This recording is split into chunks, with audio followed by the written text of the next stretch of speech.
So Paul, we're going to do a collaboration here in this meadow. It's the first time you've done a collaboration in this way, I think. That's right.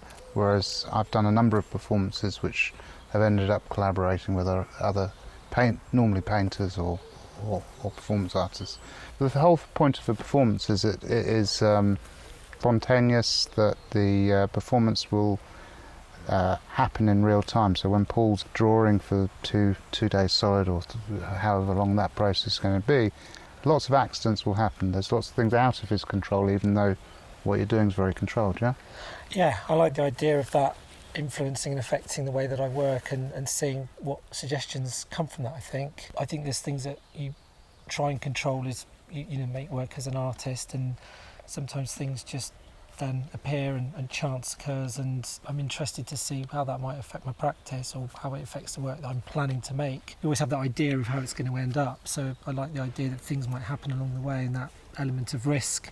Do you start with an idea that you're going to make a drawing that's this big, or do you start and give yourself some frameworks? Or I do normally, yeah.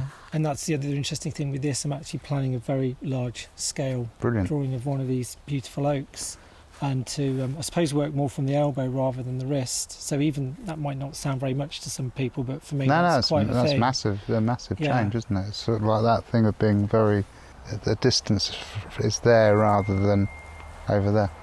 That's right, yeah. And I think to be in situ for a whole weekend and be in one location, if that's what happens, really interested to see if there's things that happen over that time frame, which you don't do normally. Might go out for a walk and experience a landscape or a tree in sort of a 2 or 3 hour period, but I think to have possibly 48 hours, it's a different thing. I think I'm also intrigued by the idea of what we were talking about earlier about your journeys along the 303, and how suggestions come to you from memory, or a memory of an observation. It's a different thing, but I think there's links between them. I think it's observing the same thing over and over again, and I think your drawing practice is similar, but in a more defined moment in time. Whereas those journeys for me are over familiarisation over many, many months of the same journey. That gives you latitude as an artist to actually just take what you want to from those memories, and then to create in the studio a piece.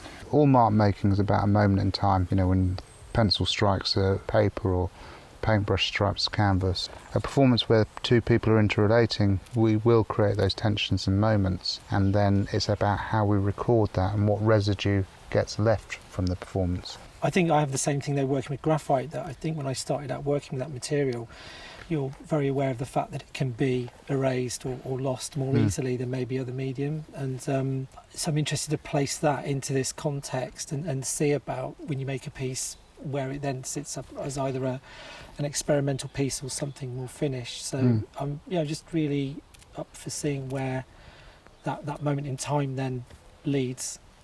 And on cue, I think we'll finish there.